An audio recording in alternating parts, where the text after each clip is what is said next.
Check out my new tag team, baby, Monte and the Pharaoh. Hey, Jimmy, don't forget to tell them about Long Island's #1 pro wrestling broadcast. Well, you know what, I would, but you already did it.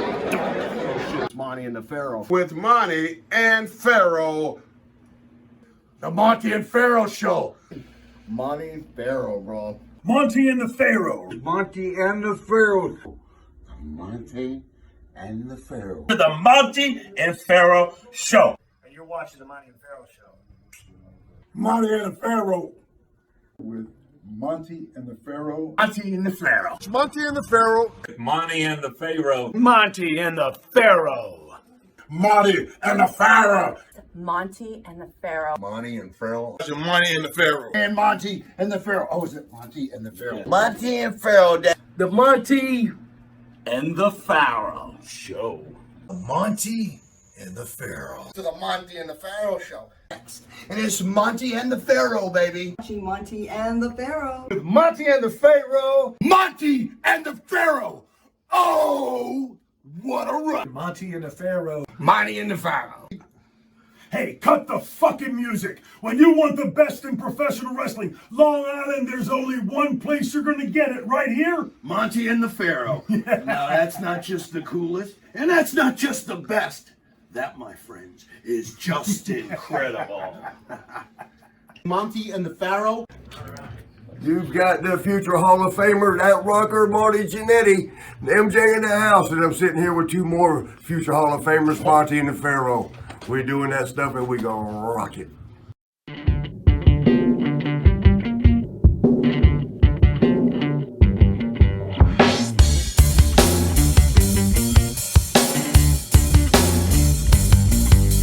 Straight to the top. We're living this life, not just dreaming it, we're doing it for real. Straight to the top. Working hard every day just to live a better way.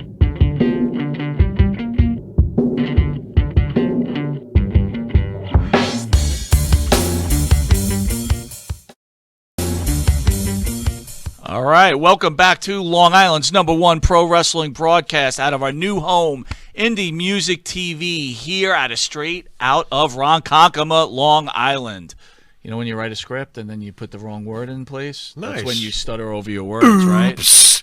I know we've been off for a few months. I'd like to familiarize the audience with the star Fancy schmancy. of the show. Oh, to my right, Yeah, Mr. to Jimmy your right. Pharaoh. Jimmy, how are you, my friend? It says here to the left. What?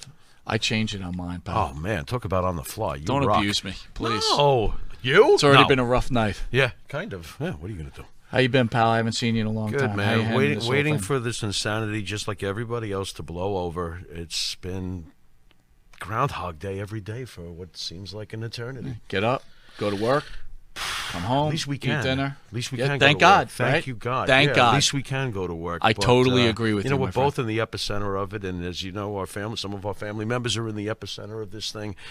And for those folks out there who are laughing and think it's a joke, it's not a joke. I mean, I've got 3 pairs of masks in my jacket. Me. If I'm doing it, come on, guys. be God safe. bless all the people out there, and Absolutely. God bless. God bless us all, everyone. God bless us all, everyone. Okay, Tiny Tim. Okay, Sweet. Tiny Tim. That's Yeah, really there good. you go. Well, I'd like to thank the band that Truthful. sings the theme song for Monte the Pharaoh, True. Aqua Cherry, our theme song, Straight to the Top. You can also catch their songs, Yes, Forever, and Seasons. Aqua Cherry's music can be found on Spotify, iTunes, Reverb Nation, or where music is sold. Holy Wherever. crap, I am Wherever all of my music is words. sold, yeah. And our outro is sung by none other than our own Jimmy Pharaoh and his partner Bart Griggs from the band Wisteria Hall. Wisteria Hall sings such great songs as In My Dreams, This Life, which I love, Yes. Not Far Behind, which I love. Thank you. And they could also be bought and seen on Spotify, iTunes, and Reverb Nation. Yeah. And if you're interested, Monte the Pharaoh can be seen on YouTube, all over the place. IndieMusicTV.com, Yeah. Facebook Live, iHeartRadio, Spotify, Anchor, and Channel 115 every Tuesday from 8:30 to 9 p.m. And for the early risers on Saturday, 6:30 a.m. to 7 a.m. Our super producer, Luke, in studio. Luke, how are you? Over there. Living life, my friends. Did you know we were on so many channels and we're on cable TV? Did you even have that clue? I did not know you guys made it to cable TV. That's how you know you really made it. Do you know that you're going to be on cable TV now? I'm just got so much more excited to be here. Look who just really Wow. made it. There you go. Awesome. Really excited. You know, we won't be able to go to the tobacco store. They'll be asking us to sign their shoes. Anyway. Jimmy, Yeah, let's get what? into wrestling. Okay, Did you fine. catch Dark So Side of the quickly. Ring? UWF, our Okay, own Sunny all Beach, was on this Tuesday. Now, you know, and the audience at home knows, if they've been fans of the show for the last 2+ years, this is more your speed than mine, these documentaries that pull all the dirt out and everything like that. I purposely did not watch this because I want the fresh reaction that we'll get from tonight's esteemed guest. So I want to know his take, and then I'll probably go and check all of this out. Well, tonight's esteemed guest is none other than Chris Benoit's wife, Nancy Benoit's first husband, Mr. Jim Daus. There we go. We'll get to Jim right after this commercial break. Stay tuned. Let me get this up.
All right, I want to thank our sponsors. Without them, Jimmy, the show couldn't go on.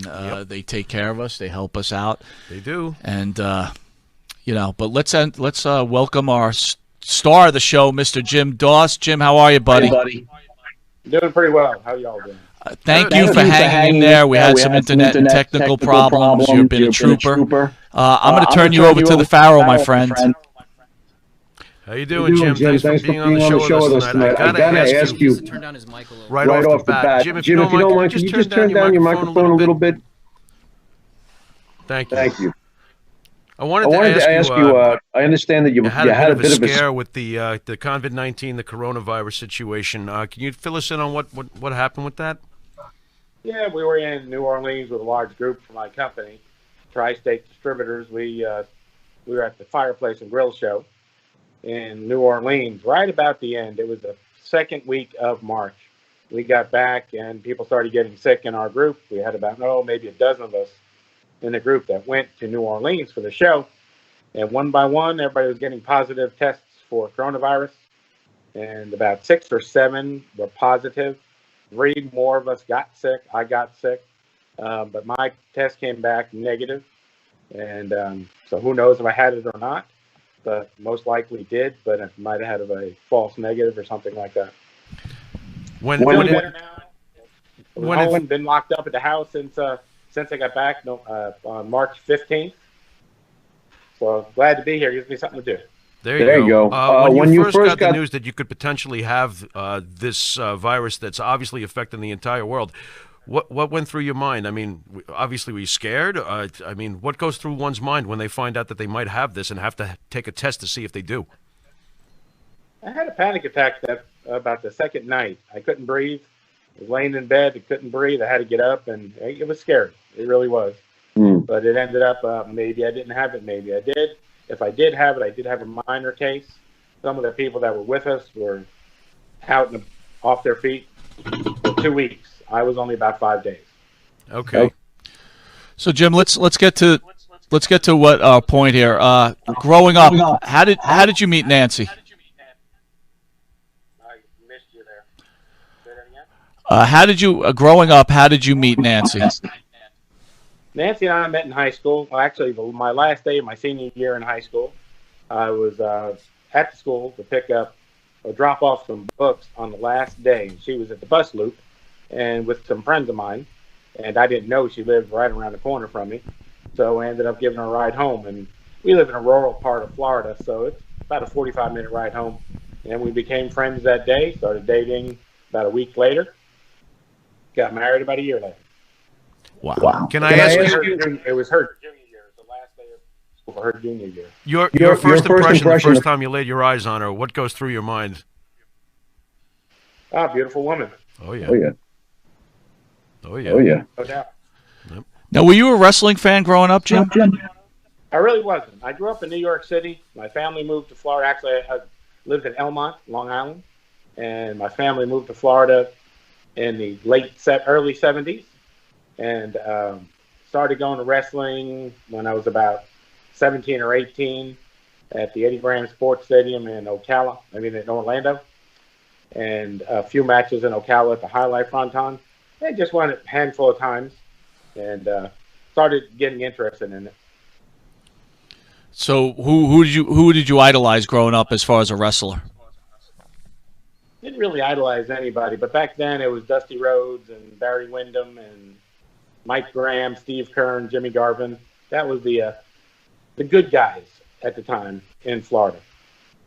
Can you tell us what kind of person, what type of person Nancy was? There's always rumors when you're a celebrity. I'm just curious to hear directly from the source. What sort of person was she, Jim? She was fun-loving, an amazing person. She was a great wife for 4+ years. She just liked to enjoy life and have fun. She really didn't want to work that much. Was she shy privately? Because she certainly, she was like, I guess silent but deadly would be a great way to describe her on-screen persona. How was she behind the scenes? Was she reserved? She was. She was very shy until we had to pull it out of her. After we got married, I had to pull that personality out of her a little bit. So, did you introduce Nancy to wrestling? How does that come about? How does she get involved in the wrestling world? It's a long story, but we started going wrestling on Sunday nights, and it was in Orlando at the Eddie Graham Sports Stadium, and we'd call in and reserve our seats. And they never spelt my name correctly. It was always Davis or Daus or something else for the first 4 or 5 weeks. It's actually Daus, D-A-U-S. So they never got my tickets correct. So after they messed them up for the 4th or 5th week, they said, you know what? We have 3 seats available on the front row that you can have every week if you want like season tickets. Okay. So I said, that's a great deal. $10 tickets, front row. So we started going, me and 2 of my friends. And at the time, Nancy was only 16 years old. Her parents wouldn't let her go, so she wasn't going at first. Your love of wrestling. Measure it for me at the time when you got Nancy involved. I mean, were you like a huge, passionate fan, or was this just a whim? What gave you the idea to get Nancy to think about this? It was more like a whim. It wasn't really that much wrestling. We knew Nancy had some kind of talent. We didn't know what. We didn't know what we were going to do. She didn't want to have an office job or 9-to-5 job or anything like that. She wanted to do something different. So we just fell into wrestling after a while. And what were you doing at the time? Were you just supporting her in her dream to fall into wrestling? I was a meter reader at a gas company. Contract work at a gas company, reading gas meters from 17 years old to about 20. Now, was Nancy involved in apartment wrestling too? How does that come about? Yeah, well, that came a little bit later. What happened was Bill Otten, who most of these pictures are taken by, Bill Otten, the wrestling photographer, he was always sitting right across from us shooting the pictures at each match in Orlando. And he took one picture of Terry Funk taking my chair out from underneath me in the front row and throwing the chair into the ring. And Nancy was sitting right next to me, of course. So I think you do have a picture of that also, Terry Funk throwing the chair. Yeah. And that picture, Bill Otten just took it and had Nancy's face in the picture. So he sent it with his rolls of film to the Japanese wrestling magazines, and they put it a 3-page pull-out centerfold. And when he got the magazine back, he brought it over to us. We never met Bill or talked to Bill, and he said, "Can I talk to you guys for a minute?" And he showed us the picture and showed us the magazine, and he said, "I just had to show you guys this. It's your chair and your wife's face right there when Terry Funk's throwing the chair." So that's how we got to meet Bill. And about 2 weeks after that, Bill Otten said he just bought a bunch of new equipment, some new photo equipment. And he's never done anything but wrestling, really shooting. So he wanted to try out his new photo equipment on a model or some girls or something like that. And he asked if Nancy would be available. He said, "If we can use Nancy in these pictures, I'll give you a whole portfolio. All the pictures will be yours. It's really just testing the equipment." So we got to be good friends with Bill Otten, and that's how we got into wrestling. Did you ever, when you were getting Nancy into the business as her husband, as a man, did you ever feel concerned, like when it was happening, as you're getting into the business, is there a little voice maybe possibly asking yourself, this could get out of control. She's a beautiful woman. They may try to use her for her looks. Yeah. The wrestlers are all pretty much, from what we hear, a lot of them were very aggressive towards any woman. They don't care if it's your wife. They don't care if it's someone's girlfriend. Did you ever early on get flashes in your own head going, this could get crazy. Am I doing the right thing here? No, it really didn't. Everything seemed to be working out well. Nancy and I always got along real well. We had a very good marriage. Everything was good. It was later on that those things popped up. Okay. Well, you want to elaborate on that, Jim? Or? Well, Nancy was getting more and more popular, and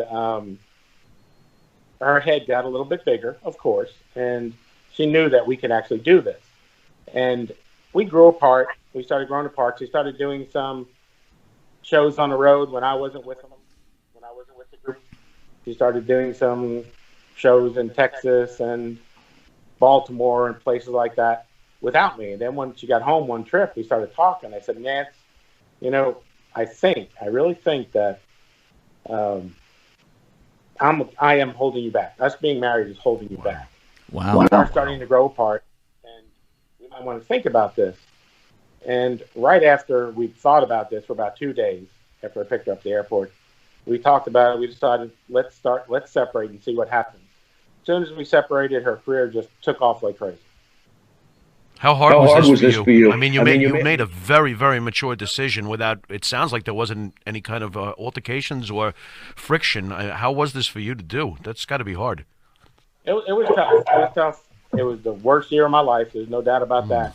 When we were going through the divorce and everything else and watching her become famous, that was our dream. The whole gimmick and everything else, the way she dressed and so forth, we put all that together, both of us together. It was tough. Right. But it was for the best. Did you have a relationship with Kevin Sullivan at all? Yes, Kevin and I were friends.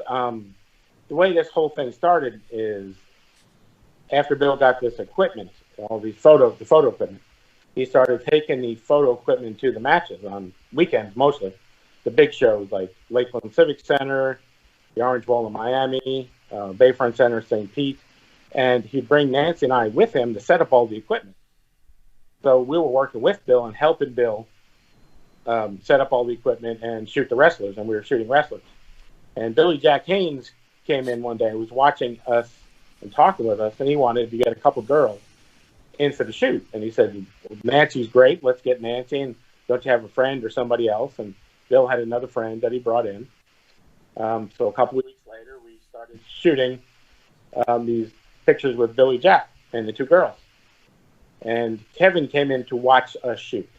And Kevin became interested in the whole thing, and we did some pictures with Kevin then. And Kevin and I were pretty close friends. All three of us were close friends for a couple of years or year and a half there. We were with each other on the road quite a bit. And I don't have any hard feelings for Kevin. Last time I talked to Kevin was probably 10 or 11 years ago after the horrible tragedy. I do cover the whole state of Florida for Tri-State Distributors selling high-end fireplaces and barbecue grills. and he had that gym, Froggy's, down in Isle Morada in the Keys. So I stopped by after the tragedy, and we had a long talk, and I probably stopped by once or twice more after that. But I believe then he sold the gym, and he was no longer in the Keys. So I haven't talked to Kevin in probably 10 years. But Kevin and I never had any problems or any issues. Just to make the timeline clear, so when Kevin and Nancy became involved, you were already separated? True or false? Yes. Okay. Okay, so there wasn't any real. So how were you and Kevin over the Well, years? You guys are good? well, you said they're good, but here's my question, Jim, and I'm not trying to start anything. I know you were separated from Nancy, but then you find out that Kevin's with Nancy. Do you feel betrayed at all, or do you feel like your friendship, like maybe this was going behind your back? I felt bad at the time, yeah. I did feel. I felt betrayed at the time, but, now I'm 35, 40 years later, married to a wonderful person for 31 years, my wife, Sue, and she's amazing. It worked out great. Everything worked out. That's amazing, right? That's amazing. It is. Well, Nancy, when I talked to Kevin, but like I said, 10 or 11 years ago, we had a very good conversation. It was no problem, no concern, and I have no hard feelings, and I told him that. As Nancy's star was rising, and of course you were watching from afar at this point. How did you guys ever stay in touch while this was going on? I mean, did you stay in contact over the years with Nancy from time to time, or was that even a possibility, considering you were involved in the life you've spoke of now with your wife of 31 years? I mean, was there any relationship with Nancy as her star rose? A little bit here and there. The first 2 years, we did talk off and on what she was doing, what her career was doing, and so forth. Then it was odd. I would run into her in airports all over the place. Run into her in Chicago or in Iowa one time. I mean, it was crazy how I'd run into an airport. And a lot of time we were both flying back to Daytona. That's why I still live in the Daytona area, and that's where she was living. So we'd see each other once in a while, or talk to each other once in a while. Yes, it was always good. Were you ever seated on the same plane together on the same seat, like next to each other? Get out of here! What? By coincidence? Well, I was promoting Badman contests on the side. Right after wrestling, I started working with Baddest Company and was promoting Badman contests all over the United States. I was working with two partners in doing that. So we were traveling around a lot. Also, we were running a dozen shows a year all over the United States. So I was flying a lot, and I fly a lot for my business also with the high-end fireplaces, the high-end barbecue grill. So I was on the road a lot. So one trip, I was running late from a Badman contest, and it was like the OJ thing running through the airport. Yeah. Got to the gate right before they closed it. And got on the plane, and they said, "There's one seat in the back." All right, so I get on the plane, go all the way to the back, and Nancy's sitting right there. Wow. What is that like? Is it like, hey, how you doing? Or is it like, gloop? It was, hey, how you doing? I looked down. I said, Nancy. She goes, oh my God, sit down. We talked for 2.5 hours on the way to Atlanta, and then we changed planes in Atlanta. Got on the next plane and sat together on the plane from Atlanta to Daytona. And then my wife was picking me up from the airport down that trip. So I get off the plane with my ex-wife and my new wife picking us up. It was pretty comical. And your new wife, I'm sure she was happy about that, right? Oh, yeah, thrilled. At first, she was like, what the heck is going on? But then Nancy put her arms around her and gave her a big hug and said, oh, I've heard so many good things about you and everything else. And I said, Sue, this is my ex-wife, Nancy. And it was an experience. I want to go back to your conversation with Sullivan. What does Sullivan say to you? It's been, like I said, that was 10, 11 years ago. He was just telling, we were talking about the whole thing and how horrible it was. We didn't talk about what happened after Nancy and I split and them two got together. We didn't talk about that. We were just talking about how bad the situation was. Okay. All right, before I get to Dark Side of the Ring, quick question on Nancy and the Hustler lawsuit. If anyone doesn't know, in 2007, Hustler published nude photos of Nancy after her death. Do you want to elaborate on that?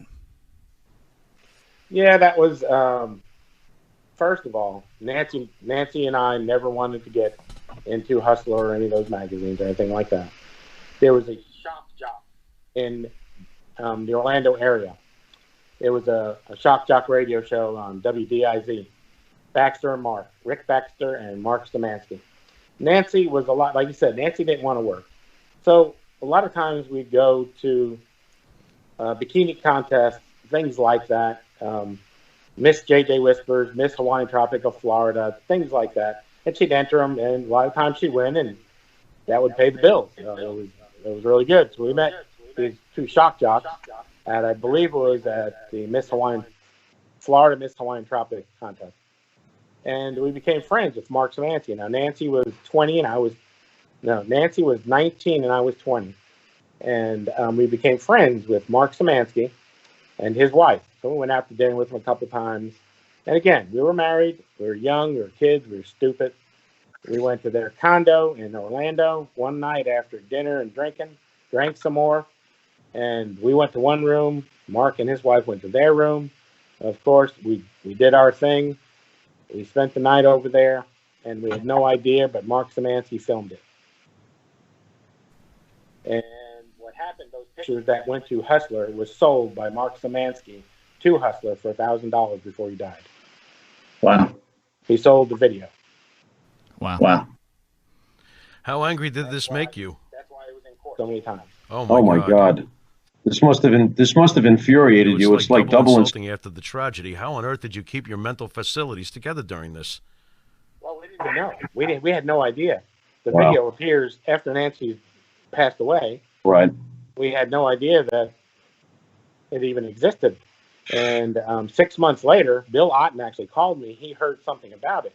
We found something on the internet. He said, "Hey, you need to take a look at this." And I knew that it wasn't good when I saw what was coming out, and it just went from there. So who knows? 35 years later, it's crazy. Right. How does that affect your business life, like your life now? It really doesn't. Few people know who I am. I don't go out and telling people normally. They usually find out the hard way, and if they do, it makes me like my 15 minutes fame type thing. Jim, does it frustrate you? It's been said in the past, let me make sure I got this name right. Sandra Tofolini, the sister of Nancy, has gone on record in the past as saying that, when Nancy and you were divorcing, Nancy and Kevin were deeply in love. The stories popped up over times. Now, you did describe that there were no issues. Is there anything to her comments, or is it, that cut and dry the way she tried to make it out, or is this just, BS coming from your end? No, Sandra was young. We used to babysit Sandra. When Sandra was a little girl, 6 years old, she'd be with us on weekends and everything else. She didn't know back then what was really. Kevin and Nancy started after we were divorced or after we were separated. That started later when they were on the road. Sandra just doesn't remember. I got to ask you while we have you. I just want your thoughts on this, because I have to know how you feel emotionally when you hear this kind of crap. The rumors that have gone on for years that Kevin Sullivan was the one behind this. Does this make you sick? Can you just give us your thoughts on this sort of rumor? Behind what part? Kevin was rumored to behind Nancy's death. After Nancy now, left. This is not coming from us, obviously. This is something we've read on the internet that makes me sick every time I read it. So I wonder, what is your response to something like this? No way on earth Kevin had anything to do with it. No Thank way. you. Thank you. Fair enough. Fair enough. Were you still talking to Nancy? Were you still talking to Nancy when she was married to Chris? The last time I talked to Nancy, I got an email from her when she was pregnant, and that's when she was 40 years old. That's the last time I've ever heard from Nancy, and because Nancy and I never wanted kids, we weren't going to have kids. I have a son. Things happen, of course. I have a son that's 23 years old and going to Florida State University right now for his master's. And Nancy, when she got pregnant, she sent me an email. Guess what? I'm pregnant. And I hadn't talked to her in a couple of years at that point. So I said, well, guess what? I have a son also. Wow. It was a very brief email conversation. And I think she was very, very happy with Chris because I never heard from her again. What were your feelings when you find out about this murder? I know you're upset, but what goes through your mind? It was horrible. It was really bad. It was It was a rough month, actually, because Nancy kept her professional name as Daus quite a bit. Everybody knew that. So the media wouldn't leave us alone. And gosh, I had to turn my cell phone off, my house phone off, and everything else. The first day, we had 75 phone calls from Time, Life, People, the New York Daily News, everybody, ESPN, you name it. It was a really rough time. Have you kept in contact with Nancy's family over the years after this? Not really, just Sandra. I do talk to Sandra occasionally. I talk to Sandra probably at least once a year. Her parents, I've only seen them for the court trials and stuff like that. I feel so bad for her family. At times, I wish I didn't help Nancy get into wrestling. Who knows where she would be now? She probably wouldn't have been passed away. I do feel bad at times about that. But I feel so bad for her family and everything that they've been through. Your personal thoughts on Chris Benoit, please. Know the man. I know bad things happened. I don't know Nancy's life that last 7 years when she was with Chris. I don't know how bad of a person he was to her. We do know what he did, and hopefully he burns in hell. I couldn't have said that any better myself. Can't argue with it. No, you can't. You can't argue with it. How do you feel about Chris Benoit's son and the pain he's going through? Did you watch the Dark Side of the Ring episode? Obviously you did. Oh, yeah. I watched it a couple times, yes. And I'm glad that Sandra and him got back together. That was really good. He's going through the same thing Sandra went through. And Sandra's taken is really, really hard. Nancy was Sandra's life. And I feel so bad for Sandra. And her Chris's son also. Would you say the Dark Side of the Ring episode was accurate? Well, the early parts, like you said, Sandra didn't remember a lot. The first 20 minutes of it. After that was really about Chris. And I think it was well put together, the Dark Side episode. I think it focused a little too much on Benoit and Guerrero. I don't know if that was really the cause of anything. I think they played that up a little bit too much. That's a great point. I felt like the piece itself was making excuses for why Benoit did what he did. Exactly. That's how I felt. And I think it was more of the steroids and all that. The brain damage or whatever he could have had, that kind of thing. Look, it's clear you had a really good relationship with Nancy, but I'm going to ask you this question. Other rumors state that Nancy was a pretty aggressive woman and would get physical. Any truth? Any truth to that on your end? What you experienced? Never. Not one time. Not one time did we ever lay a hand on each other. She was always sweet, lovable Nancy. Never had an issue like that. I've heard the stories over the years about her being physical, but I don't know if they're true. You mentioned Billy Jack Haynes earlier, and he's sweet and lovable too. Yes, we love Billy Jack here at Monte the Pharaoh. But I got to ask you this: how much drug scene did you see in the brief time as you're breaking Nancy? And were you concerned that was she vulnerable to narcotics? Did you ever wonder or worry about how much that could affect her or the business itself? Because Benoit was obviously hooked on roids or whatever it was that scrambled his mind. Other people did massive amounts of coke and all these. Were you concerned about whether or not that could change her as a person? I was, yes. I was concerned about that. So, yeah, we didn't see a lot of it, but we saw enough, and I was definitely concerned about it. And that was one of the decisions that I wanted to get out of it. Should Nancy be in the Hall of Fame someday? Nancy should have been in the Hall of Fame years ago. Nancy was the first warning of wrestling. You think they'll ever touch it because of what Chris did? Vince will ever entertain the thought? I think it's a must. I think he has to. There are people pushing for it. You got to know, she was, again, when we started this whole thing, when Kevin and the group and the whole Troop of Darkness started this, and we had Nancy chained to Kevin and so forth, we were the first people to do that. She was the first woman to do anything like that, and she just went from there to Robin Green to woman, from the Fallen Angel. She pioneered women in wrestling that we know today.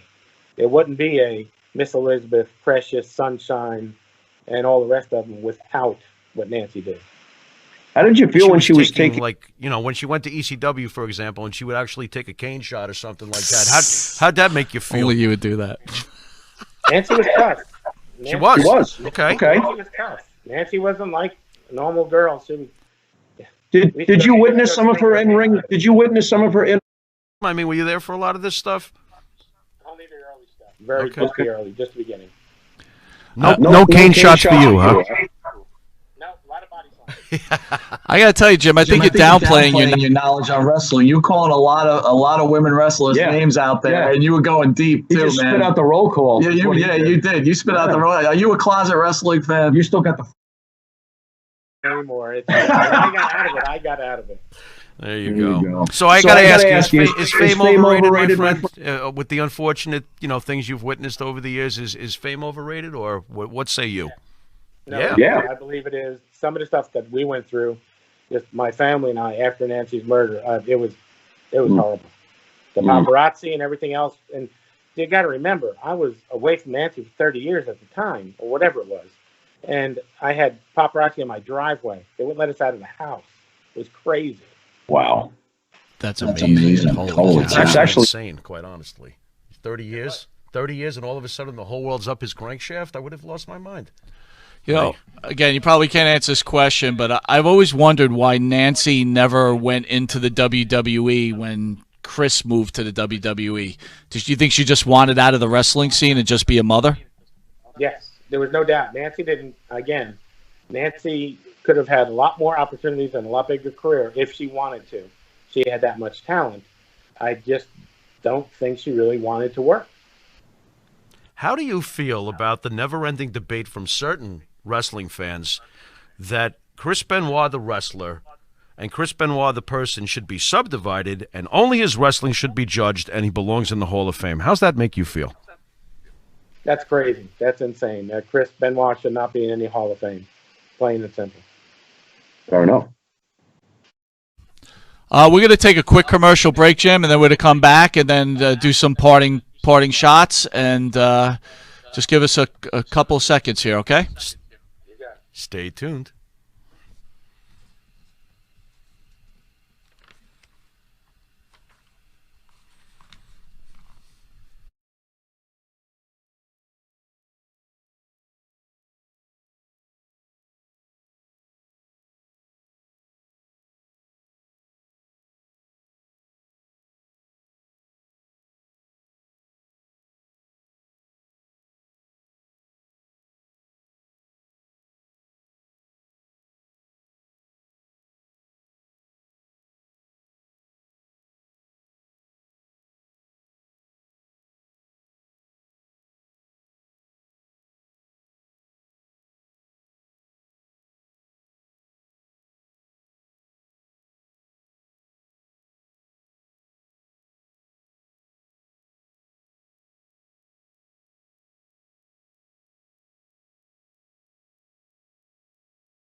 All right, we're back with our special guest, Jim Daus, ex-husband of Nancy Benoit.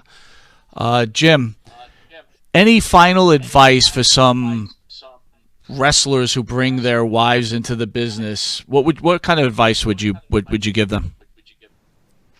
Well, after what I experienced, I wouldn't do it. I wouldn't bring my wife into the business of wrestling at this time. Like people used to ask me, how did you guys get in? And I said, well, it was like we were in the right place at the right time. But really, what I tell people now is we were probably in the wrong place at the wrong time, and that's where we ended up. Wow. That's Jim, were you ever offered any chance to return to wrestling after splitting with Nancy? Did you ever get a phone call from anybody like a Paul Heyman, or have you ever even spoke to Vince McMahon somehow over the years? No, when we were working together in Florida and Texas and Georgia and all that, we were with the NWA, the Championship Wrestling of Florida, and so forth like that. So Vince hadn't really started yet. You got to remember, we were doing this from 81 to 85. But that was really before Vince. Gordon Soley, baby. So you had your regular job. What was Nancy making in the beginning of her career as, as a valet? Not a lot. She didn't make a lot of money back then.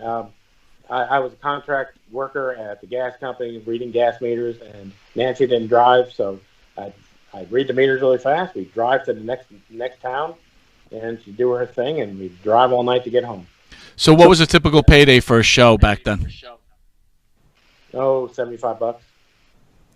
Now, at any point, did you want to be a wrestler? What's that? At any point, did you want to be a wrestler? Not really, no. I did my own thing with Kevin and the group, and that was enough. All right. No cane shots for you again. So did Nancy start making big money at any point while you were married, or that all happened after she left? It just happened. She started doing really, really well just after we got divorced. That's what I was trying to tell her, because we were not making any money doing this. It was a crazy life, going all over the place, all the traveling and so forth, and we were not making any money doing this. And I said, Nancy, if you're going to make it as a wrestler in the wrestling business, you're going to probably have to do it without me. There's no room for me in this. Right. I have to start taking all these trips without me. And that's when we decided to let her live her dream and follow her career and go from there. I hear. Fair enough. All right, Jim, we want to thank you for coming on, and we really appreciate the insight on Nancy's life and your life, and it's been a pleasure having you on, Jim. I appreciate it. Thanks for having me on, and you all have a good night. Thank you, sir. Thank you. Thank you. All righty then. What'd you think, Pharaoh? Very insightful. He's a class act. That's what I think. Oh, no doubt. And now I'm wondering, I'm like, the one of the deepest things he said is I wonder maybe if I didn't encourage her to get into wrestling, maybe things would have been different. He sounds like exactly what she may have needed ultimately. I mean, I hate to go in that direction, but I mean, look at how it turned out, and Personally, I'm thinking to myself, it's so unfair wow, to second guess. Who's going to know that this is what this man was going to do to Nancy? I mean, how's Jim supposed to know? Start even on the other point. It's she, I know you. Yeah. I mean, if you had left or divorced your wife, and then all of a sudden found out the guy you were hanging out with now is her husband, right? That's a tough act too, right? He's had to digest a lot of shit. I mean, quite honestly. And he's done it with class. Well, with a lot of class. I found him to be a very composed guest and very insightful and nothing but positive stuff to say, right? Yeah, amazing. Maybe we can learn something from that. So let me ask you before we end the show tonight. You feel Nancy Benoit should be in the Hall of Fame? Yeah, as far as what she did, sure. Why not? Why not? Now, don't ask me about Chris, because you know what I think about. No, I'm not gonna. You know what? You know how I feel about Chris. Yeah, Benoit, we know right? about Chris. I mean, and what's the most bizarre thing of all, and I'll say it till the day I pass, Chris Benoit would have been the last guy I would have picked in the locker room to do something like that. So you never know. You just never know. I mean, Chris Benoit was so quiet and so mellow and seemed so just not that. It's bad, bro. It's bad. Great guest, though, and an excellent addition to the Monte and the Pharaoh library. Absolutely. Excellent. Bro. Absolutely. Excellent. I'm always amazed how people, they can love each other even after all they go through. Right. You know what I'm saying? Right. 4 years Right. and letting her go to Right. go on to a dream. That's incredible. And to run across and sit down at a plane and sit there and have a 3-hour conversation. So he let go of her while others can't even let go of their peanut butter sandwich. It's just like, what is wrong with you? You're right. I mean, that is incredible what he did. He It is composed incredible. himself and moved on. I mean, amazing man, quite honestly. That was awesome. All right, so we got about 2 minutes left. How do you feel about the new studio? Beautiful. It's lovely. We have Luke in the other zip code. That works for me. We got these big power lights. Is it hot in here? It's not even hot. We got all these power Luke, how'd you like your first show with Monte and the Pharaoh? I know we had a little bit of problems, but it takes time. Jeez. You didn't spill my whiskey, did you? We're not off the air yet. I had a phenomenal time. Oh, Phenomenal my time. God. We will work out all these kinks throughout the show, boys. Yeah. It just takes a little time, Well, man. Right? I know you were busy producing, but did you have a chance to listen what Jim had to say about Nancy at all? Oh yeah, of course. That was a really great interview. It's just such a sad story, and it's really interesting just to hear a perspective from somebody who actually knows those kind of people, because you can watch as many documentaries about something as you want, but you don't really know anybody unless you're talking to the actual person who knew them. Yep. That's why I waited. I'm going to watch it now. I wanted to talk to him. Right now, I'll watch it. You see, you're pretty smart. That's why you're the star of the show. Well, I want to get a fresh response off the cuff that's real, not just, I sat there and watched the whole thing and I've got it memorized. And where's your suit and tie, by the way? Yawn. Let's do things our way. That's why we are Monte and the Pharaoh. But this has been awesome. First experience. It's been an awesome first experience. And it's only going to get better. Absolutely. Absolutely. So. Again, we had some technical difficulties, right? But it's going to snow Saturday. We don't even know what's in the air. Exactly. Santa's got corona. Exactly. What a mess. All right. Anyway, I'm glad you helped out on that interview, boy, because I was struggling a little bit. I got to be honest with you, a little bit. You think it's the beard? No. Yeah, sure. I get when things. Yeah, maybe the hairs are growing in and going up to the medulla and the cerebellum. The hair does fall into my mouth, though. It does become a problem. Yeah, a little bit. I don't know if Jolly Ranchers would be recommended right about now. Jolly Ranchers. I don't think so. Anyway, Monte the Pharaoh can be seen on YouTube, Facebook Live, on the Monte the Pharaoh page, iHeartRadio, Spotify, Anchor. Oh, yeah. Where else? And I feels a twitch. Give me some help. I feels a twitch. There's a twitch coming. That's right. A twitch. So anyway, and on cable television, channel 115 from what is it, 8 to 8:30 on Tuesdays? 8:30 to 9 o'clock on Tuesdays, and then 6:30 to 7 o'clock in the morning on Saturdays with my Frosted Flakes. Anyway, I want to thank Luke for producing the show. Thank you. Want to thank Indie Music TV for hosting and producing this show. We'll be back next week. I want to thank you for your return. Thank you. Do we do this now? We got to do that. That's so lame. Anyway. Again, I want to thank all the frontline workers, and my prayers are for all the families that have going through the pain that they're going through right now. Absolutely. And I want to thank Mr. Jim Daus for taking his time to come on the show, and like you said, adding to a library. And he doesn't speak often, so nice job there, Mikey. Well, nice job. And again, I got to tell you, I think I learned something from Mr. Daus. Yep. Right? Yep. How a real human being should act. Yes. So again, thank you, Jim, where you're out there. All right, we'll catch you next week. 9:05 Thursday, Indie Music Television. Luke, thank you. Jimmy Farrow, thank you. Later. Later.